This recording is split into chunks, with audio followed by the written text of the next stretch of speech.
Hey everybody, Brandon here. I gotta tell you something. March is here. That's right, March Madness is upon us. Make sure you head over to BetOnline to cure your March Madness by opening an account today and get in on their $100,000 Bracket Madness contest starting March 15th.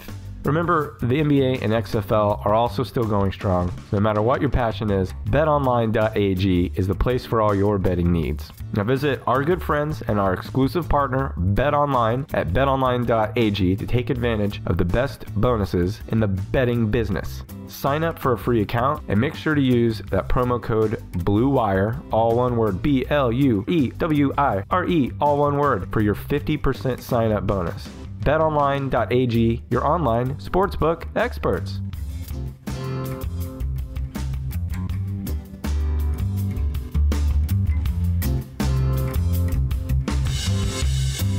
If you're listening to the sound in your ears right now, then you're listening to the show called The Tennis Podcast, and the voice emanating from that show into your ears that you're hearing at the exact moment of now is the voice of the host of the show, The Tennis Podcast, and that host name is Nick Amell. You lost me.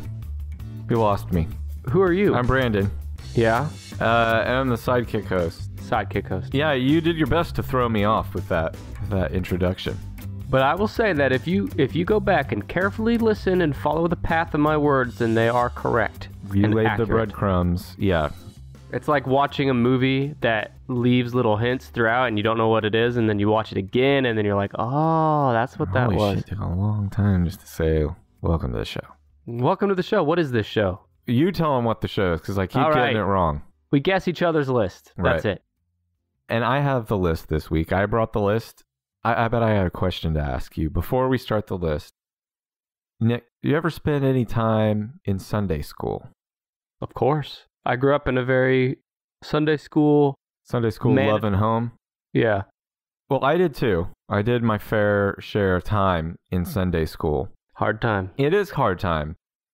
You got to think that at some point there's some preacher that was like, we're having a hard time getting kids to come to this extra church on Sunday. We need some kind of name for this earlier church service on Sunday. We need what would excite the kids and get them like hopping out of bed on a weekend morning? Let's call it school. Sunday school. Yeah, I loved Sunday school. So always loved it. Never pretended to be sick to get out of going. I'm taking you back to Sunday school. Great. And we're going to talk about the most mentioned names in the Bible. Oh, no. A lot of our Sunday school... I was a bad student. A lot of our Sunday school favorites are popping up in here. And I don't know if this makes the best episode title, Most Mentioned Names in the Bible. We might even have to, just like that first preacher dressed up early extra church into Sunday school, we should dress up this episode name with something like Most Popular Bible Characters or Hottest Bible Characters. Hottest, that's a good one. But I would say the preacher you mentioned, he didn't dress up the words extra church with Sunday school. He dressed sideways or dressed down. Yeah, that was a lateral move at best. Yeah, lateral move. Okay, so... Hottest names in the Bible. These are the names that are mentioned the most times in the Bible. And I'll go ahead and tell you, I did not include God as an entity as one of the names mentioned in the Bible. My first guess. Yeah, it's not God.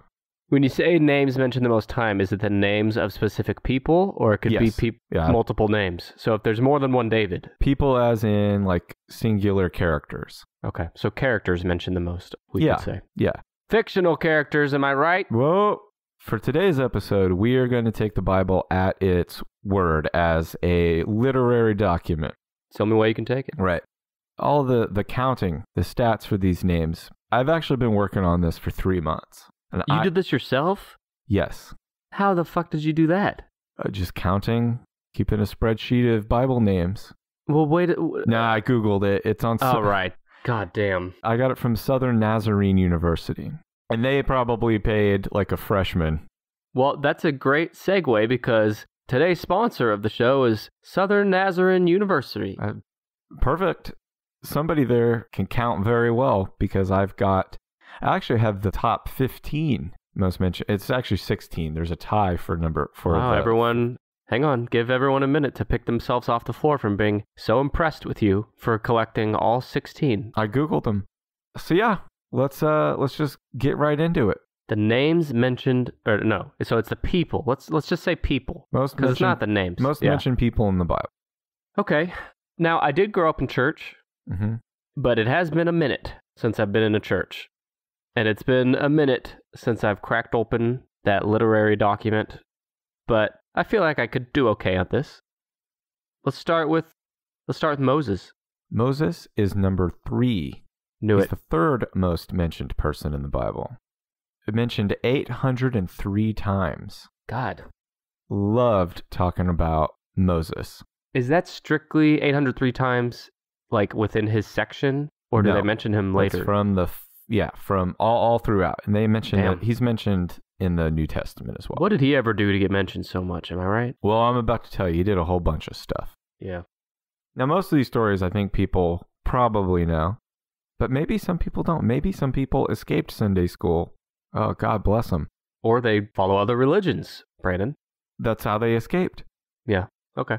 Moses was an Israelite prophet. He was born an Israelite slave in Egypt. Him too, huh? Yeah, at this time, the Pharaoh, he's sick of all these Israelite babies. He said, all the little male babies, you got to drown them in the river. No, that's not... That is exactly what he said. No, I know, but it wasn't because he was just sick of them. Oh, because he was afraid that their numbers were growing too many. He was afraid that they were going to rebel against him. And he was sick of the babies. He was sick of listening to the crying all the time. He said, yeah, pop him in the water. This woman had a baby and said, not my baby. She stuck him in a basket and put him in the Nile River. And he floated down in the Pharaoh's daughter. Is that... What? I mean, is it if you're told to drown your baby and you just put him unprotected in a basket down like the largest river in the world? I mean, is that really so much better? A crocodile could have gotten him. Yeah. But a crocodile didn't get him if Pharaoh's daughter got him. Pretty much, if you're going to get got by anybody, you want the Pharaoh's daughter to pull you out of the river. Why didn't the Pharaoh just kill that baby still? It's like when your dad says, we're not getting a dog, and then some stray dog shows up. And you feed him, he's kind of cute, and he's like, all right, well, this one can stay, but no more dogs. Yeah, okay. Yeah. Then Moses grew up, and he became an adult, and he knew that he was an Israelite. He killed a slave master that was beating one of his Israelite brethren. And then he had to flee to the desert, because you're not supposed to kill those guys. Of course. Even though you want to. Everybody wants to. And when he went to the desert, that's where he got married to his wife, Zipporah. He met her in the desert? Somewhere, yeah. I guess she lived out there. But what does that mean, running out to the desert? You're just... it's like being a mountain man, but in the desert, right? There were places around. It was a desert area. I don't think it was just the middle of the desert. But Egypt is a desert. It's all desert. Yeah. All right. Anyway. Yeah, he's just trading one for another. Anyway, God came down and was a burning bush. I'm not drunk. This is the real story. No, I know. God caught a bush on fire and told Moses, you're going to lead all your people straight out of Egypt to the promised land. Get going. And Moses is like, me not talk so good. Because he was not a good speaker. I don't know if he stuttered or what, but that was his excuse to not do it. But anyway, God said, no, you got to go do it anyway, and you can take your brother Aaron. Aaron can speak for you. So he went back to Egypt. He told Pharaoh, let my people go. Pharaoh says, whoa, let my people go. Bow, bow, whoa. Pharaoh, whoa, let my people go. I guarantee you that the majority of our listeners were singing that song as soon as you said it. So I just had to give it to them. I think most of them rammed their car into the first guardrail. They're gone now. Yeah. So anyway. I regret nothing. Now the 10 plagues were all a bunch of crazy fucked up stuff. I didn't write them all down, but it was nuts. They sent, it rained frogs, it rained blood, the rivers turned to blood, all the animals died, there were flies everywhere. There was locusts everywhere. It's like the day Trump became president. People's butts fell off. That didn't happen. But then they had the Passover. That was the last plague. The last plague was the worst. It was God was going to kill every firstborn son in Egypt unless you killed the little baby lamb and then painted its blood above your door, and then you'd be passed over. Your kid wouldn't get killed. Hell of a guy, that God. This is some wild shit. We're going to learn today, Old Testament God did and said some wild shit. So then Moses said, everybody, we got to get the fuck out of here right now. And he parted the Red Sea, they ran across it, and then it came back together and it smushed the Pharaoh in water, drowned him. Smushed, yeah, okay. Then Moses led the people, and he went up Mount Sinai by himself, high-fived God, and got the 10 Commandments. Yeah. The 10 Commandments were written on these big stone tablets. He came back down the mountain and looked around, and everybody had started worshiping a golden cow. Wait, no, stop there. What? He came back down from the mountain. He went up the mountain. He was like, everybody, fucking keep doing what you're doing. Chill out. Don't get out of hand. Keep praying to God and loving God and stuff. I got to go up here and I got to talk to God. He's got some notes to pass me. I'm going to bring him back down and we'll go from there. Okay? Break. He goes up the mountain and gets the 10 Commandments. He hustles them back down the mountain. When he gets back, these idiots, and it's just the time it took him to go up the mountain and get these stone tablets, they have made a cow made out of gold, and that's their new God. But why? What is the conversation that happens among these people that say this thing that we know we made right here during this time is somehow divine and we need to worship it? I have a lot of questions. And it happened in the amount of time it took him to get up and down a mountain. Well, I think when everyone thinks of the story, at least for me, like when you think of the story of, most people have heard the story. Moses goes up the mountain, gets the 10 Commandments, comes back down. When you say it, you think, oh, he just went up and did it, came back. But it was probably... Yeah, it was like 30 days or something. Yeah, it was like days or weeks or months. 30 days to go from I believe in this God to like, how about this thing that was a bunch of our jewelry until a couple weeks ago, until some crazy guy convinced everybody to smelt that shit down and forge a calf. We'll forge our own God. And then worship it. What do you think's going to happen by worshiping that? What happened was the same thing. How did he get all the tablets down? There's 10 of them. And wasn't he an old man by this point? No, there was 5 written on each tablet. He had 1 in each hand. Oh, yeah. And he comes back down the mountain. He sees the golden calf, and all these idiots are around worshiping it. And he's like, God damn it. And he breaks the 10 Commandments, and he's like, fuck, that was another thing I wasn't supposed to do. Say, God damn it. So then he's like, all right, everybody, calm the fuck down. It's like, first of all, I got to write these 10 Commandments down on another stone, I guess. I shouldn't have broken that. That's going to be hard to replace. Also, we're going to melt down this cow. And if I saw you, when I came down here, if I saw you worshiping the cow, we're going to pour the molten gold into your mouths. Wait, that happened? I think so. That murder, right? He murdered this? It said that he fed it to him. So this is God and Moses murdering a bunch of people on their own. God and Moses murdered people all the time. No, I know, but I just want to underline this point for people that are not familiar with it. Because I had forgotten that they force-fed them all the gold. Yeah, shouldn't have done it. Well, anyway, after that, they wandered through the desert for 40 years. They should have stuck with the calf. Trying to find the promised land. Yeah, the calf was already there. Now, Moses died within sight of the promised land. He wasn't allowed to enter it. Why? Well, if I tell you why, it'll ruin one of the other answers. Right. But we'll find out later why he died within sight of the promised land at the age of 120. Didn't they, in the Old Testament, there were people that lived to like 1,000 years old? Yeah, well, I don't know about 1,000, but we're going to hear some wild stuff today about around ages too. By the way, the church I grew up in, we were taught that the Bible was to be taken literally. Was it that way for you? Yes. So I was taught as a child that there was a literal Adam and Eve, and they were literally created, and they literally everything that was written in the Bible was fact. So, and I know not all forms of Bible teaching teach that way. So, for whatever it's worth. Well, I have one more little bit on Moses, and it's one of the craziest metal things I've ever seen in the Bible. I didn't realize Moses said this. This was during the war against the Midianites. He said, Have ye saved all the women alive? Behold, these caused the children of Israel, through the counsel of Balaam, to commit trespass against the Lord in the matter of Peor. And there was a plague among the congregation of the Lord. Now, therefore, kill every male among the little ones, and kill every woman that hath known a man by lying with him. But all the women children that hath not known a man by lying with him, keep alive for yourselves. What? Isn't that... How does this shit get overlooked in this? Like, no one ever talks about that part of the story. He said all the women - children who have not known a man by lying with him.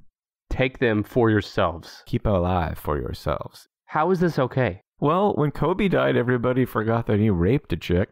Yeah, but damn, it's like, well, I mean, there's just so much, I mean, millions and millions of people that like live their life by this shit.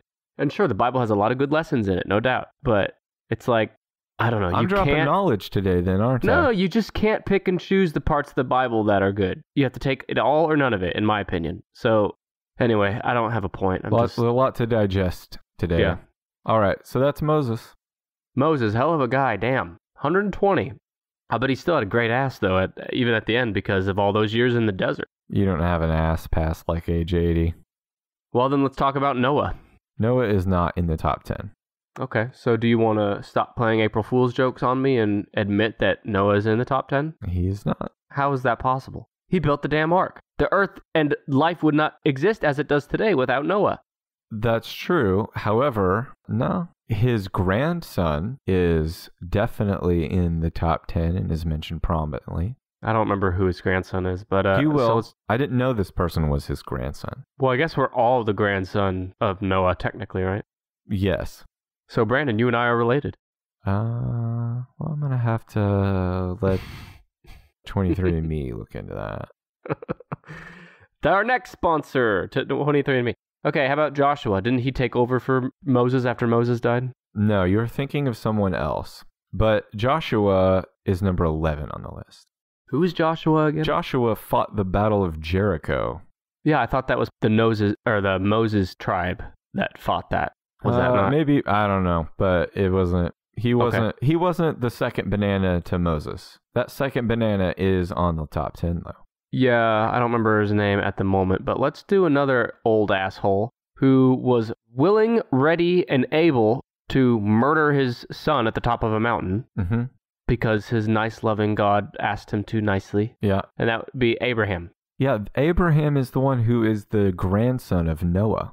Oh, really? Okay. Yeah, I didn't know that till today either. Abraham is number 7 on the list. He is mentioned in the Bible 294 times, with 56 of those being under his original name of Abram. So Abraham, you might know him as the common patriarch of Christianity, Islam, Judaism, and some other religions. And the 16th president. And he started out, like I said, named Abram, and his grandfather was Noah, who built an ark. Abraham was really tight with God. He married a woman by the name of Sarah, and she was barren. And the Bible is very quick to point out that Sarah was barren. Her womb was a rocky place where Abram's seed could find no purchase. You might say it was a desert. Now, when Abram was 99 years old, God declared him to, he said, hey, your new name is Abraham. Just got to add some ham in there. Yeah. He says it means the father of many nations. And God said, but wait, there's more. Sarah, your wife, who is 90 years old. Oh, baby. She's going to have a son. And Abraham laughed at this news. But he believed God so much that he invented circumcision right then. And he had his whole entire household, including himself and his first son, 13-year-old Ishmael, circumcised. Now, what was the point of the circumcision? I forget. It's like a symbol of the covenant with God, I think. But what? I don't know. Because Abram made that shit up, right? He's like, to show you how great you are, I'm going to chop off part of my penis right here, and I'm going to do it to my son, too. And all his servants, too. Everyone who was a male in his house. Yeah, and there's no pain medication back then, people. I didn't know the boss was going to be cutting his cock off. I know this was part of the job. Yeah, fuck, man. Where's a golden calf when you need one to worship? Golden calf never made you cut off your dick. Yeah, the golden calf left my dick alone. Sarah did have a son. His name was Isaac. And when Isaac was a kid, God told Abraham, hey, kill that sumbitch. Yeah, God was they say you can't understand his ways. He works in mysterious ways. Well, this is one hell of a mystery here. He says, hey, Abraham, go kill your son. If you really love me, kill your kid. And Abraham's like, we thought my wife was barren for like 70 years. And then she miraculously has a kid, and now I got to kill him? And not only that, but he said, you got to kill him on this mountain that's 3 days away. So Abraham traveled for 3 days with a bunch of servants and his son Isaac, and then he made Isaac carry the wood up the mountain on which he would be sacrificed. Oh my God! And he wasn't just killed; he wasn't just going to kill him; he was going to sacrifice him. Something about that wording. Along the way, Isaac asked his father, innocently, "Where is the animal for the burnt offering?" And Abraham replied, "God will provide himself a lamb for a burnt offering." This is a horror film, is what it is. That's what I thought. Yeah, it sounds like something out of The Witch. So just as Abraham was about to sacrifice Isaac, he got interrupted by an angel. Hate that. And the angel said, angels interrupt me too, but usually not when I'm sacrificing. I'm going to the bathroom. Get out of here. Save it. He saw behind the angel a ram that was caught in a thicket by its horns. And he said, I'll use that instead. So he untied Isaac and he was like, hey, don't tell your mom about the knife thing, okay? Yeah, what did Isaac think about this? And that'd be the first thing you'd say is like, don't tell your mom. Yeah, of course. So God's testing him, right? Testing his faith? Mm-hmm. But why? For his obedience. Well, here's why. He proved his obedience and he got another promise of numerous descendants and abundant prosperity. And he got to keep being alive. How does a 99-year-old man even climb a mountain? Well, but at this time, he would have been more than 100. He lived to the age of 175. I have to imagine he looked exactly like a little brown Yoda. Living to 175 over 2,000 years, I don't know how, tens of thousands, I don't know how many fucking years ago. Yeah, long-ass time ago. Think of how old they looked when they were 30. Yeah, and there's no modern medicine. They gotta look like a churro or something when they're... A churro. We love and respect and appreciate all of our churro-looking listeners. A churro would be awesome right now. Anyway, yeah. You got Abraham in number 7. All right. I guess another Bible guy. David. King David. King David. David is number 2. Really? On the list. That's high. He was mentioned 971 times. Can't keep David's name out of our mouth. Oh, wow. Well, let me tell you a little bit about old David. He was the son... There's a few Davids, right? Because there's the David that killed Goliath. David the gnome. David... No, this is all the same David. It's the same guy? Is this the David that kept watching some chick across the way? Yeah. Oh, yeah, we're going to get to that. That's the same David that killed Goliath? Oh, yeah. Damn. This guy led a hell of a life. All right, let's get to it. All right. David was the son of a fellow who goes by the name of Jesse. This is one of the easiest names in the Bible. Yeah, that is a very unbiblical name. I don't like it. So he's the son of Jesse. He was the youngest of Jesse's 8 sons. Now, when David was growing up, the king of Israel was Saul. And Saul had a prophet named Samuel that kind of worked with him. And Samuel, God got pissed off at Saul for something which we'll discuss at some point later. God told Samuel, you got to find a new king. And it's going to be this kid, the shepherd kid over there, David. And Samuel's like, I got to hold on to that in my back pocket. So God still wasn't through fucking with Saul for pissing him off. God just needs to take a chill pill, it sounds God like. Has no chill in the Old Testament. So he sent an evil spirit to torment King Saul. And I don't know. It just says an evil spirit. I don't know. I guess it was like singing in his ear, just nah, nah, nah, nah, nah. It sounded like kids singing Jingle Bells in the summertime. Who would be an evil spirit today that you wouldn't want haunting you? Well, my kid sings Jingle Bells in the middle of June. I think that sounds like an evil spirit tormenting me. What about Santa Baby? Does he sing that? No, he doesn't know. He doesn't know that song. So I'm going to teach him. King Saul's servants said they recommended that he call in the best lyre player in the land. Now, the L-Y-R-E, the lyre, it's like a little harp. And David could play the lyre like fucking Stevie Ray Vaughan. Okay, David. So they bring in David. He could play a chord that pleased the Lord. And King Saul loved it. So then he's up dancing. He's up. They're fighting the Philistines. They're like, who's going to go? The Philistines have a fucking giant. They have a guy who's like 9 or 10 feet tall. Biggest swinging donkey dong you've ever seen. Comes out with a sword and a shield, and no man can beat him. And David pipes up, and he's like, I'll do it. And they're like, did the fucking harp player just say he was going to do it? And he does. He goes out there in his flip-flops with the slingshot, and wickety-whack, beans the giant in the forehead and kills him. And then he goes and chops off his head. Yeah, they leave that part out of that Sunday school story, too. Yeah, the part where this little guy who just used a slingshot, is holding up this gnarly giant's head. I hold up a gnarly giant's head, too, sometimes. Am I right? So after that, Saul said, David, you have command over all my armies. But then Saul got afraid of how popular David had become. David had to flee and hide for a while. That's a desert. Yeah, that's a recurring theme in the Bible. Like, shit goes wrong, you just flee. Yep. But then Saul gets killed in a battle and David returns and he becomes king. So now David's the king, and one night he's standing outside, I guess with half a boner, and he sees this woman. Now talk about appropriate names. She's bathing outside. Yeah, outside, right? Yeah, and her name is Bathsheba. Bathsheba? Bathsheba. Is that a first and last name? No, that's just her name, Bathsheba. Bathsheba? Yeah. It sounds like a lady who would work at a hair salon or something now. Bathsheba. No, it sounds like whoever was writing and making this story up as they went. They're like, Bathsheba? They're like running out of ideas and they said, just name her fucking Bathsheba. I don't know. Bath something. Yeah. So he sees this lady taking a bath outside, clearly moaning for a boning if she's just taking a bath outside. No. So he summons her, and he lays on top of her and gets her pregnant. Okay. And then he's Was it consensual? Do we know? We don't.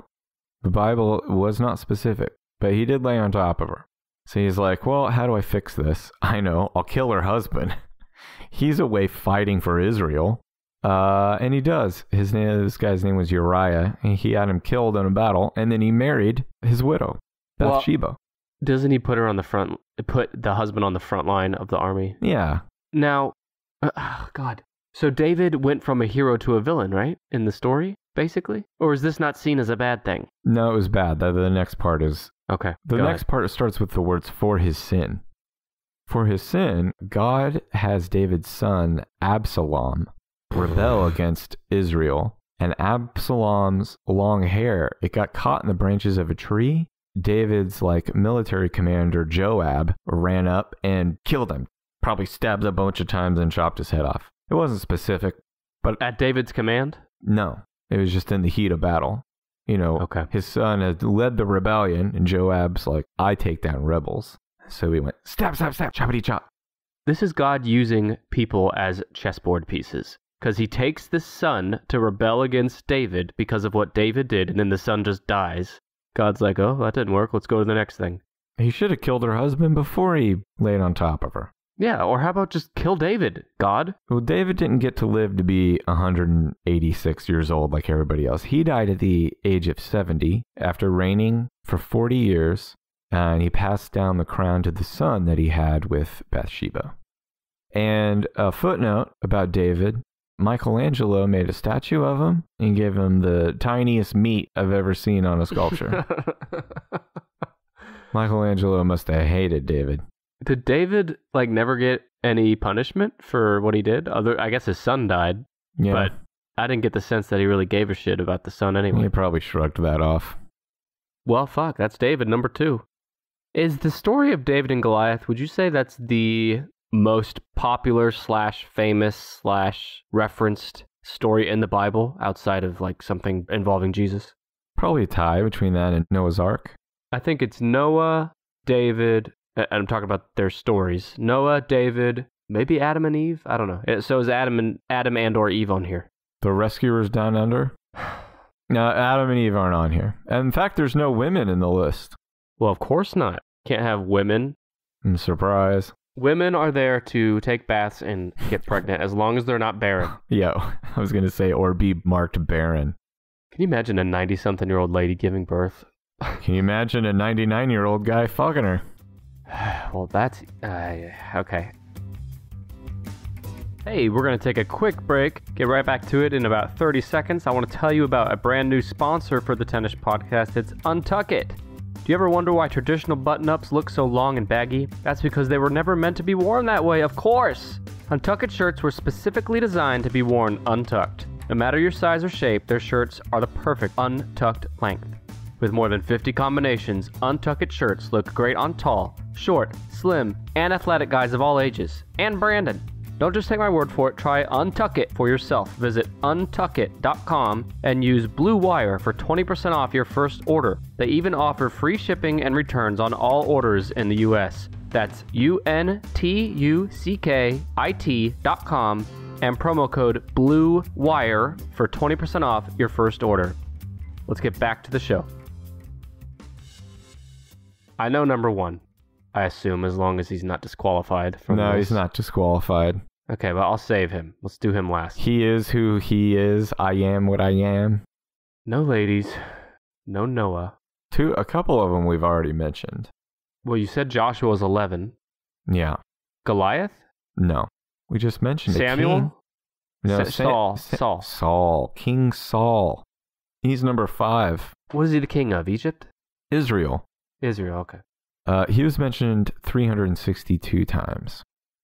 Yeah, he was king before old David. He was the first king of the kingdom of Israel and Judah. He was, listen to this shit, Saul, son of Kish, of the family Mitrites, member of the tribe of Benjamin, married to Ahinoam, who bore him 4 sons, Abinadab, Malchishua, Ishbosheth, and Jonathan. Now, is this a Israel recipe book you're reading me? Or are these he also names of and people? 2 daughters, names of Mereb and Michal. He also had a concubine named Rizpah. What is a concubine? Concubine is a woman who's not your wife, who you just use for making more kids. He had 2 sons with her, Armani and Mephibosheth. Of course, I love Mephibosheth. Now Saul, he loved going to war. He led military campaigns against the Moabites, the Ammonites, the Edomites, Aram Rehob, and the kings of Zobah, the Philistines, and the Amalekites. Now, these are all ancient cities that no longer exist, right? This is all kinds of tribes and shit that, like, isn't nuts? Every single one of these had their own, like, cultures and customs, probably, like, language or dialect, their own histories and stuff. And they're just some name that we're like, what the Edomites? It sounds a little bit like edamame. It is crazy. So God said to Saul, through the prophet Samuel, the last ones I mentioned, the Amalekites, God told him to utterly destroy them. Why? Because that's how he was feeling that day. I'm really getting sick of God's shit. So Saul killed all the men, the women, the children, and the poor quality livestock. He kept the king of the Amalekites alive, and he kept the good quality livestock alive. That, in David's story, is why God got pissed and said, Saul, you can't be king no more. So I thought God wanted him to destroy them. He wanted him to destroy them. Saul kept the king alive and kept the good quality livestock alive. Why did he keep the king alive? I don't know. Hopefully to torture him. Hopefully, yeah. God says, you don't get to be king anymore. I'm going to make a shepherd boy who can play the harp. Pretty sweet. I'm going to make him a king instead. He also gets to marry your daughter. After all the shit, Saul was like, fuck this. He went to battle. I can't remember who they're battling with. In the Battle of Gilboa, he purposely fell on his sword. Suicide. I think so. But, man, I don't mean to keep, like, harping on God, but like he really changes in the New Testament. Yeah. Because here he's telling people what's going to happen to them. Well, in Christianity, that's kind of the point of Jesus in the New Testament. Jesus is like, okay, we're not doing any more of this crazy wild man stuff anymore. I'm going to go and take all the hits that you'd be dishing out Old Testament style. I'll take these hits so that everyone else can live, free of your crazy rules and wildness. All right, so Saul had just killed himself in battle. Yeah, that was the end of old Saul. So let's talk about New Testament for a bit here. Well, actually, I couldn't tell you if this guy was new or old. I think he's new because I think he's after Jesus, but Peter? Paul? Those guys? I don't know. Okay, not Peter, but yeah, Paul. We can talk about Paul. Paul's number 10. Peter was a disciple. Peter was an apostle and one of Jesus's 12 disciples, yeah. Okay. Peter was there like at the crucifixion and stuff. And Paul was before Jesus. And Paul was after, which is exactly what we're about to talk about. Paul's number 10 on the list. He's mentioned 228 times, despite not showing up until the book of Acts. Acts. Not acts like it would be badass if he was wielding an axe, but acts like Sister Act. Yeah. Sister Acts. The sequel to Sister Act, Sister Acts. Yeah. So Paul was an apostle, although, like I mentioned, he was not a contemporary of Jesus. He was born Saul of Tarsus. His original name was Saul. And before he converted, he was a bit of an ass to Christians. He persecuted Christians. I believe his job was like a tax collector. Man, that would have been a fun job. He was an all-around b-hole. If you collect taxes out there, just unsubscribe from our show. So Paul was on the road to Damascus, and he didn't buy this Jesus stuff. That wasn't his bag. But he had a vision on the road of Jesus. Jesus shows up and he says, "Saul, why are you persecuting me?" And Saul's like, "What the fuck? Who are you?" And Jesus says, I'm Jesus, the one you're persecuting. And then Jesus says one of the kind of cooler and more metal things in the New Testament. He says, "It is hard for thee to kick against the pricks." The fuck does that mean? The persecution hurts. It's hard for him to grow his audience, to grow his congregation with jerks like Saul tearing him down. Now, is this before or after Saul helped Walter and Jesse? Let's just let it sit. Let it marinate. So anyway, for his trouble, God blinded Paul for 3 days. So someone led him into Damascus by hand, and he started praying his ass off, apologizing. He got to. Yeah. He converted, and his sight came back. Look at that. From there, we all know the age-old story. He started ministering here, there, and everywhere. Wrote a bunch of letters. He was basically a big blowhard. Thomas Jefferson wrote a lot about the Bible and stuff. And he wrote that Paul, to him, he said he was the first corrupter of the doctrines of Jesus. Thomas Jefferson didn't think much of Paul. But why? Is Thomas Jefferson basing that off of Paul's writings? Yeah. Didn't Paul write his own story in the Bible? Yeah. Paul twisted a bunch of stuff. I saw 3 different passages today where he was against homosexuality. He was really turned off by that. Well, a lot of people were in those days. So he got arrested and sent to Rome on account of he was a Christian and people were sick of their business. He spent 2 years in Rome under house arrest waiting for trial.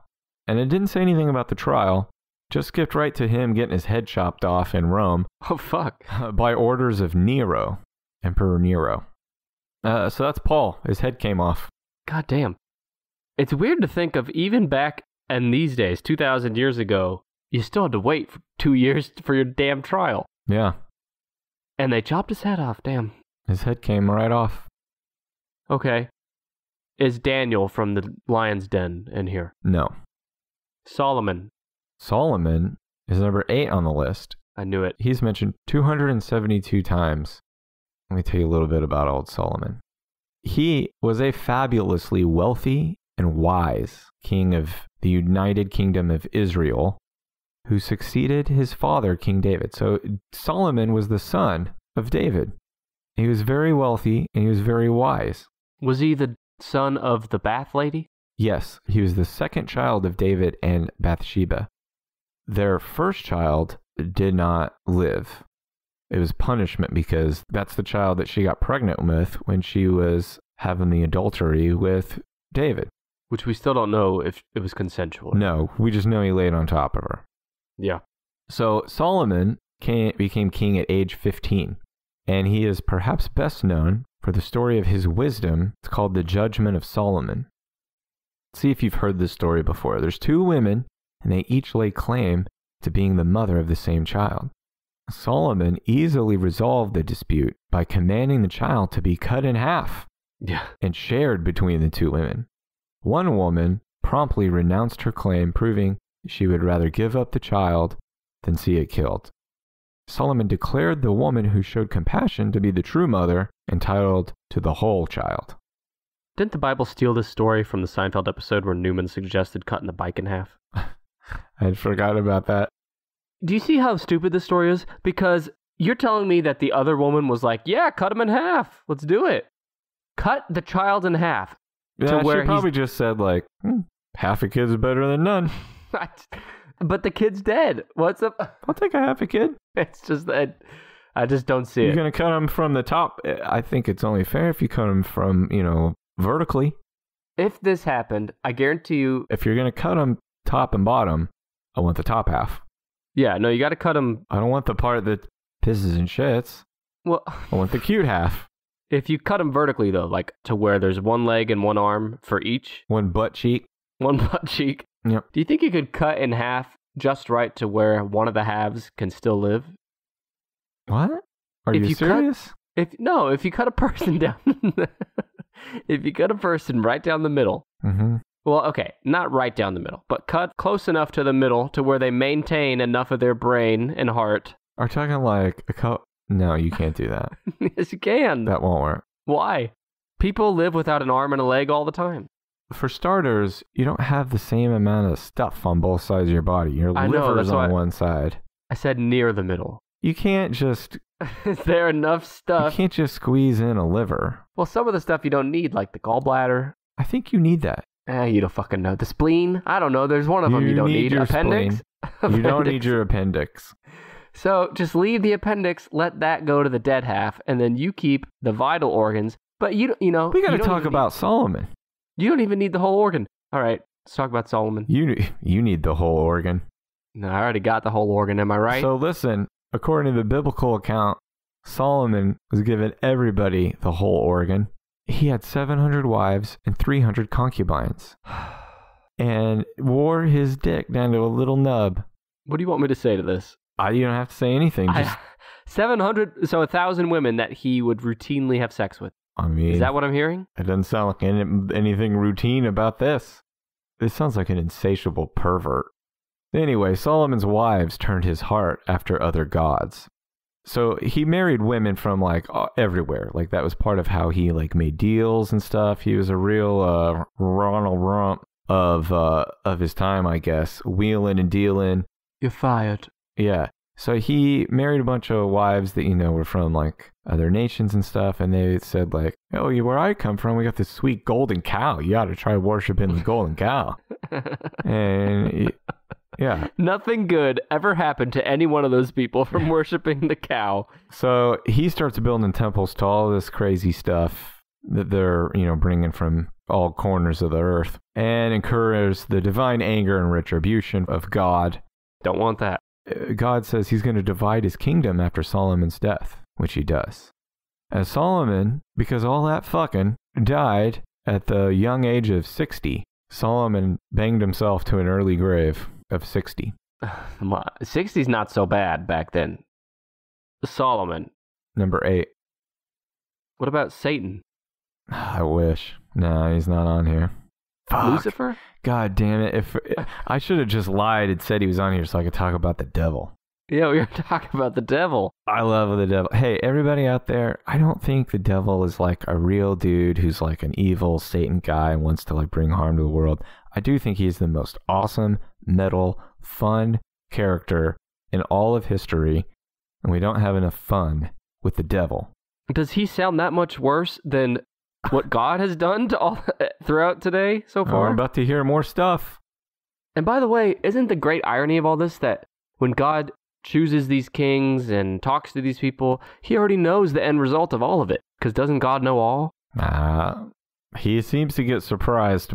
Yeah, because he gets angry. It's like... He sets himself up for disappointment, yeah. Yeah. Okay, so another guess. Why don't I guess Judas? No. What about the king who ordered Jesus' death? What's his name? Herod. Is he in here? Ordered the death of like little baby Jesus? No, who crucified Jesus? Oh, Pontius Pilate? No, he's not in there. What about Herod? No. So there are 1, 2, 3, 4 names remaining. One of them is a New Testament name. The other 3 are Old Testament. Jacob. Jacob is number 4 on the list. I knew it. He is mentioned 363 times. Jacob was a twin brother of Esau. Now, Esau's such a cooler name. Why couldn't we talk about Esau? Now listen, remember Abraham, his son was Isaac, right? Yeah. Isaac had Jacob and Esau. So Abraham was Jacob's grandfather. Cool. Okay? Isaac and Rebekah had Jacob and Esau. They were twins. They had been married for 20 years and didn't have any kids. And Isaac was 60 years old. And Rebekah pops out 2 twin boys. The firstborn, Esau, he came out covered with red hair as if he were wearing a hairy garment. And then his heel was grasped by the hand of Jacob, the secondborn. Now Isaac favored the manly, hairy hunter brother Esau. Oh yeah, got to. Rebekah favored Jacob, the inside boy. So Esau is out hunting, being hairy, doing manly stuff. He's hungry as hell. Comes into the tent. Jacob says, "Esau, are you hungry?" Okay, come on. You're being a little That's just unfair. how he talked. Okay. Esau's like, "Hell yeah, bro, I'm super hungry. So hungry I would give up my birthright for some stew." And Jacob's like, "I can arrange that." God. So Esau gives up his birthright for a bowl of stew. But Jacob still has to convince. What does that mean? Give up his birthright? It's a bunch of like land and money and cows and shit. For some stew? For some stew. That's how hungry he was. And that's how good the stew that Jacob made. So with Rebekah's help, with his mom's help, Jacob covered his arms in goat fur to trick his blind father into giving him Esau's birthright. So he's going to come in and say, "Hey, blind father, it's time to receive my birthright." And his father would reach out and say, "Let me feel your arms." This is not real. You're making this up. Well, this is in the Bible. He says, "Let me feel your arms, Esau." As is our routine. Jacob sticks out his arms that are covered with goat hair, and he's like, "It's me, Daddy. Feel all that hair." Oh my God. His father's like getting his fingers tangled in the goat hair. He's like, "Esau, it's really you? Home from the hunt?" And Jacob's Stop like, it. "Yes, Daddy, it's me." "Stop it. You're getting my fur all matted." This is such fucking bullshit. So then Jacob goes on a journey. And he goes to the desert. He gets sleepy. God said, "Grab a rock, use it for a pillow." Why does he have to ask God for that? Why can't He didn't. He just said, "I'm sleepy." God was the one who interjected, said, "Use a rock for a pillow, idiot." Because he did it. Because he said it. He did it. So when he laid down on the rock Does he pillow. still have the goat hair on this whole time? Nah, he took that shit off. He tricked that dad. So anyway, he fell asleep. And then he had a vision of a ladder or a staircase to heaven. Stairway to heaven. With angels going up and down the staircase. Mm-hmm. And a voice of God came down and gave him many blessings. Why? Yeah, I don't know. Why is this guy getting rewarded? I don't know. It seems like a dick. Like he's been a bit of a dick. He's the inside boy. And now he's out camping and stuff. Anyway, he met his first wife when he was 77 years old, and she was 14. Oh, cool. So her name was Rachel. She was 14. He's an old geezer, and he made an agreement with Rachel's father that he would work for 7 years, then he would have her hand in marriage. It's a long-ass time to wait. Can't you just, like, go... There's other women out there. Especially when you're 77. So 7 years later, he's 84, and he says, it's been 7 years of me working for you. Can I have her hand in marriage? And instead, her father's like, how about her older sister, Leah? And he's like, fuck, fine, I'll take her. He marries her older sister, Leah, goes off for a week, bangs the shit out of her, comes back, and he's like, well, I still want Rachel. I'll work for you for another 7 years if you let me marry her. This guy sucks at negotiating, by the way. Yeah. I'll just do another 7 years and hope he says yes then. And then her father says, sure. He's still got 7 years. By the way, he's going to end this indentured servitude and earn his wife's hand officially when he's 91. But anyway, he was celibate until the age of 84. And then he banged away like it was nobody's business. He fathered 12 children in the next 7 years. Between the two sisters? Yeah. Hold on a second. Oh, so he had more than one wife. No, hold on a second. Okay. Don't skip it. Don't press fast forward. Now, first of all, he had 4 sons with Leah, the older sister, immediately. She bore him Reuben, Simeon, Levi, and Judah. Rachel was barren. Yep. So she gave Jacob her handmaid, Bilhah, who bore him 2 sons, Dan and Naphtali. Dan. So then Leah's like, I'm not going to be outdone by that. Now you can fuck my handmaid, Zilpah. And she gave him 2 more sons, Gad and Asher. So then Leah gets fertile again. She's ready for another round. She bears 2 sons, Issachar and Zebulun, who was great in Star Trek, and Jacob's only daughter named Dinah. And then Rachel, who had been barren this whole time, watching everybody else pump out sons, finally gets her 2 sons in, Joseph and Benjamin. Joseph. Then Jacob decides he wants to journey back home to Canaan, the promised land. So he transported his family and his flocks across the river one night. How many kids is this at this point? A fucking shitload, million. Like 20 13, at least? 13. It's all about just, the name of the game back then was just get some kids. Make a bunch. Yeah. So he transported his family and flocks across the river one night, and he crossed back to the other side to return with his possessions. So he's on the other side of the river from his family and his flocks, and he's alone. He decides to commune with God, and an angel appeared, and he had to wrestle this angel until daybreak. And it never explained why. An angel, for fun? He was praying to God, and God was like, go wrestle his ass till the sun comes up. And this angel appeared. I imagine it was like when Dutch and Dylan meet in Predator, and he goes, Dylan, you son of a bitch, and they clasp hands real hard like that. That was Jacob and the devil. Just not the Jacob devil. And the devil. The God, angel. I wish it was the devil. Jacob and the angel, just as soon as they see each other, start walking towards each other like, let's fucking do it. No, but I don't think they were friendly. I think Jacob was like ready to stop. Like at first he's like, all right, it's kind of fun. And then after the first hour or two, he's like, all right, I'm ready to move on. And the angel just keeps going. And it'd be even better or worse, depending on your perspective, if the angel was had a boner the whole time. And that it was John Travolta's character, Michael, that angel. Kind of sweet and smells like cookies. Hey, maybe they were just grab-assing. What do you mean? Just rolling around and giggling. Yeah. The angel showed up and he was like, man, are you bored as hell out here? Like, yeah, this is the desert. There's nothing to do out here. My family and my flocks are on the other side of the river. And the angel's like, yeah, man, me too. You want to wrestle? You want to wrestle till the sun comes up? Yeah, fuck yeah. Or they could have just been fucking, and whoever was writing this part of the Bible was... Oh, let's say we were wrestling. Yeah, exactly. Now, Jacob is still in good favor with God right now? At that time, yeah. Why? Isn't it against God's will to have multiple wives? And not at that time. It's verses like that, I guarantee you, that justified like Joseph Smith in Mormonism and other religions that Hell yeah. say, see, look, the Bible says it's okay to have multiple wives or lovers.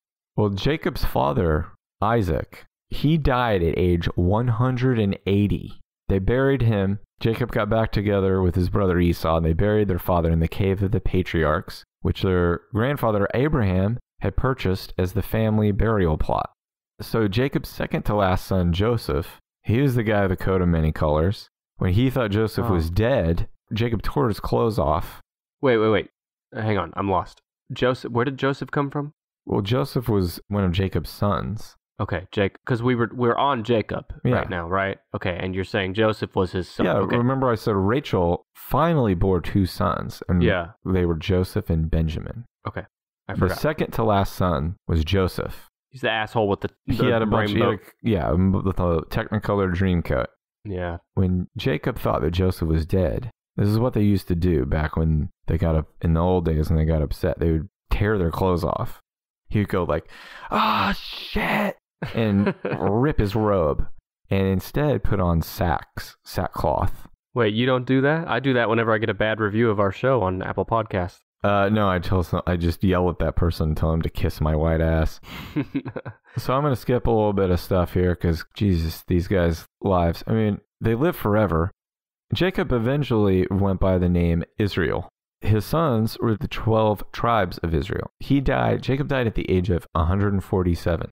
Now, wait, so was the country of Israel named after I think this so. guy? Jacob? Yeah. So okay. I'm learning a lot today. Or because I've forgotten most of this. Okay. Anything else on Jacob? No, that's it. He's dead now. Is his son Joshua... God damn, I hope he's dead by now. Is Joshua his son in the top 10? You mean... Or not Joshua. Joseph. Joseph, sorry. Yes, Joseph is number 9. Knew it. He was mentioned 246 times in the Bible. Joseph's story is just as fucking crazy as Jacob's. I'll be the judge of that. Jacob's 11th son was Joseph. Joseph was his favorite son for God knows what reason. The coat. Yeah, well, Jacob bought Joseph this amazing looking coat with many different colors on it. It was probably a rainbow, and his brothers were like, this guy looks like an asshole, and dad favors this ding dong, but we're sick of him. Yeah, they said it just like that. They plotted to kill him, but instead of killing him, they sold him into slavery. And the slavers took him to Egypt, and he was thrown into a prison there. But the Pharaoh had these crazy dreams, and no one could interpret them. Joseph was given a chance to interpret them, and he interpreted them correctly, and he advised them to store grain at certain times, and then there was a famine, and because they had stored all this grain, they survived the famine. Yeah, I know, but why would they believe him, Joseph? I don't know. I don't know. Okay. So he rose to become the vizier. Vizier? It's like the advisor to the Pharaoh, the second most powerful man in Egypt, next to the Pharaoh. And then his family, during the famine, made their way back to Egypt. That's how he reconnected with them. He lived to the age of 110. Yeah. And when the children of Israel left Egypt, later when Moses took them out of Egypt, he requested, and this was like a long time later, they bring his bones back to the promised land. So the whole time they're wandering around in the desert for like 40 years, they're also carrying Joseph's bones. Well, Brandon, I have it in my will that you carry my bones to our promised land. I'm dropping them. You're not going to carry them? No. There's 2 left. Well, I know number 1, and so now it's just a matter of who's number 6. Let me give you... Luke? No. Is it a disciple? No. It's an Old Testament. He played second banana to Moses. He was a prophet, high priest, and the brother of Moses. He was played by Aaron Paul in the movie where Christian Bale was Moses. Did I miss that movie? And that was a big clue because his name is Aaron. Aaron. Aaron. What movie is that? Gods and Kings or something. Christian Bale is Moses. Yeah, I didn't see that. All right. Aaron. You never hear about Aaron. We're going to learn a little bit about Aaron. Tell me about Aaron. He is kind of a second banana, and he really only gets mentioned so much because of his close proximity to old Moses. Aaron's number 6 on the list. He's mentioned 342 times in the Bible. Like I said, he was a prophet, a high priest, and the brother of Moses. So Aaron did not grow up in the royal Egyptian court like his brother Moses. He grew up with the rest of the Israelite slaves in eastern Egypt. But when his brother Moses confronted the Egypt king about the Israelites later, Aaron served as his brother's spokesman. Remember I told you Moses was like, me not talk so good. Yes, so eloquently you put that. Me need brother speak. And Aaron came and he was the spokesman to the Pharaoh. That's how he came to be known as a prophet. He first functioned as Moses' assistant because Moses complained he couldn't speak well. God appointed Aaron as Moses' prophet. Now, at Moses' command, Aaron let his rod turn into a snake. What? You remember this? Moses is proving that God is on his team. And he says, Aaron, let your rod turn into a snake. Pickety bam. His rod was a snake. And then he said, Aaron, stretch out your rod in order to bring on the first 3 plagues. Then Aaron stretched out his rod, and the first 3 plagues came. Now, I stretch out my rod all the time, and there's no plagues. Yeah. But after that, Moses said, all right, I'm going to act and speak for myself. You're done stretching your rod out or turning it into a snake. Now, how did they know that it wasn't God on his side and he wasn't just practicing witchcraft or some shit? Well, they didn't. Sometimes they did kill people for that. Yeah. I mentioned earlier that Moses was not permitted to enter the promised land. He died within sight of it. The land of Canaan, the land of milk and honey. Oh, yes. Yeah, so Aaron was also not permitted to enter Canaan with the Israelites. And the reason that they didn't get in there is because the 2 brothers showed impatience at this place called Meribah. In the last year so they've been wandering around the desert for 39 years. In the last year of their wandering around the desert, Moses brought water out of a rock to quench people's thirst. Now God had commanded them to speak to the rock. Instead, Moses struck it with the staff twice. God construed that as displaying a lack of deference. He was like, you're disrespecting me. I told you to speak to the rock, not hit it 2 times with a stick. This is the stupidest shit I've heard. I know. Today. That was known as the incident at Meribah, where God was like, I told you not to hit that with a stick. I told you to speak with it. God, chill out, bro. It's going to be fine. So after that, Why? Aaron? Why do you want him to speak to the rock so bad? I mean, I get it. I want to talk to the rock really bad too today. I don't know why. I guess Aaron took kind of like most of the heat for this. So Aaron and his son Eleazar and Moses went up to the top of a mountain called Mount Hor. Love Mount Hor. Hor. So on top of Mount Hor is where Moses was like, all right, Aaron, you're going to take the heat for this. He stripped Aaron of his priestly garments, and he transferred those to Eleazar. And he's like, now you get to be the high priest. And then Aaron died on the summit of that mountain. Just fell dead? I guess so. The people mourned him for 30 days. He was 123 years old. Okay, it's time to go anyway, right? Well, why would you strip off a 123-year-old man's clothes? Now, are these guys like a young 123? Or, you know what I mean? Because he's in the desert. I don't imagine diet's probably so. not the best. Now, when they set out, did Moses know that it would be 40 years? Or did God leave that little detail out? No, I think he told him. He was like, now you got to wander around for 40 years. I don't know why you would keep wondering. Why wouldn't you just sit in one place? Be like, I'm not just doing camp out. I'm just sitting. I'll wait. I'm going to live to be 190. I got time. Yeah. All right. Tell me, who is the most mentioned person in the Bible? That would be Jesus. It is Jesus. Listener of the show. Jesus, number 1 most mentioned person in the Bible. 1,281 times he's mentioned. Not that many more than the number 2, David. No. Most people know the story about Jesus fairly well. It's crammed down everybody's throats. Give him the broad strokes. The biblical scholars agree on a few things about old Jesus. He was born of a virgin, goes by the name of Mary. He was a human being who was also fully God. He did not sin. He was martyred and buried in a tomb. And he rose from the dead on the 3rd day. He eventually ascended back to God the Father and will return to earth. Right. If you believe in Jesus the Christ, that's the main beats that people believe. Okay. And what I wanted to talk about and mention about Jesus were his superhero powers. Yeah. Sometimes he cured people just by saying a few words. Mm-hmm. Or putting his hand on them. Right. Other times, he uses material, such as spit and mud. Do you remember that? Spit and mud? There was a blind guy.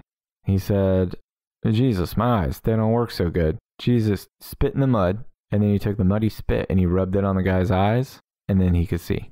Now, you know that... He just wanted an excuse to rub muddy spit on that guy's eyes. Because the curing of blindness, there's no actual, like, recipe for it. You just do whatever the fuck, right? He could have just said something or waved his hand in front of his face. No, but he spit in the mud. He turned around at those guys and he's like, watch him and make him smear shit in his eyes. Exactly. So he also... He fed a bunch of people with just a loaf of bread and fish? I'm getting to that. All right. I got my own list here. So healing and curing. He could exorcise demons. He did that a few times. Now, when you say exercise, do we know not if a stupid he used... joke. No, it's not a stupid joke. Do we know if they used weights or a treadmill? So he could resurrect the dead. He did that a few times too. And he had control over nature. He turned water into wine. Yep. Do you remember one time they were all fishing out there and they threw their nets on one side and they got no fish? And he was like, you punks, I'll make you fishers of men. Throw those nets on the other side. They threw the nets on the other side and they're like, holy shit, the boat's going to sink. This thing's so full of fish. Yeah. That was a superpower. Is that him just showing off? Yeah. He fed, you're right, he did feed thousands with that kid's shitty lunch of fish and bread. Okay. Come on. Back then, that would have been a hell of a lunch. Just some, like, fish? Like a dead fish? It's better than fucking sticks and leaves or whatever the hell else they were eating. Mud? They're not eating sticks and leaves. Now, they always just call it fish. And in the pictures, when I was a kid, they would just draw a fish. Or like they handed out just a piece of a dead fish to everybody. What? Everybody got a little piece of dead fish. Well, you could cook it. He could walk on water. Yeah. He could calm a storm. One time he was asleep in the boat when they were fishing, and a big storm blew up, and they're like, oh shit, should we wake up Jesus? We're scared shitless. I don't know why they didn't just do it, but when he woke up, he got mad at him. He kind of like scolded them. He was like, act like a bunch of bitches. You have no faith. He's like, of course a storm isn't going to capsize the boat with the Son of God in it. And then he was like, all right, storm, stop. And then the storm stopped. And he's like, you guys are just a bunch of pansies. He cursed a fig tree once, and then the fig tree withered and died. And he also made birds out of clay and then brought them to life. What? Some of this shit is just flexing. I mean... That last one is a cool trip. Yeah, no, that's... I bet he got laid after doing that. Mary Magdalene, if she saw that, that might have been where it first happened. Say, baby, you said you like birds? Check out this mud ball. Tweet, tweet, tweet, tweet, tweet. Okay, so you got them all. Yeah. Eventually. Those are the 10 most... Yeah, what are we going to call this thing? 10 most lovable Bible characters. 10 most popular Bible characters. That's misleading. It is misleading because there's no way that someone's like, my favorite character is Saul. Or Aaron. Aaron. So listen, here's the top 10 list again. Number 10 on the list was Paul. 9 was Joseph. 8, we had Solomon. Wise old Solomon. Number 7, we had Abraham, also known as Abram. Number 6 was Aaron. Number 5 was Saul. Number 4 was Jacob. Number 3, Moses. Number 2, David. Number 1, in our hearts and on the list, Jesus. Jesus the Christ. Jesus the man, the myth, the legend. Tennis patron, in fact. That's it. We did it. Thank you, Southern Nazarene University. Yes, today's sponsor. That was an interesting ass list because I think we all took a trip down memory lane or learned for the first time crazy ass shit that happened in the Bible. I got some good pictures of Abraham about to kill his son for you. Well, send them my way. But you know, if he had gone through with this and God didn't stop him or the angel didn't stop him, what's next? Did he not question, why am I doing this, God? Why can't I just sacrifice an animal? I don't know. Have you ever brought your kid home from the park with like a bruise on their knee or, God forbid, on their face? I think it would be a lot like that, except you'd be like, The good news is God is really pleased with us right now. He was a little too ready to kill his son, I think. Yeah, well, luckily, God's not pulling any of that stuff anymore. Well, we did it, Brandon. Are you, do you feel closer to God now? Kind of feel closer to Abraham. Yeah, and I'm a little in David's boat here. Just see Bathsheba across the way there. Just pulling up pornhub.com/Bathsheba. Bathsheba. Well, this has been episode 76 of the Tennis Podcast. That's 77. Sorry, 77. Shame on me. Feel free to sacrifice me now. If you enjoyed this show, I do encourage you to go rate us 5 stars and leave a review on Apple Podcasts, on Podchaser, Stitcher. Brandon, should they follow you on Twitter? Sure, you can do that at Sidekick Host. Follow me at Nick_EMEL. And you can also follow the Tennis Podcast at TennisPod, Facebook, Twitter, and Instagram. If you have any list ideas, send them our way. Otherwise, we'll be back next week, episode 78, with #Nick's Notes. Good deal, everybody. Good deal. God bless you, and goodbye.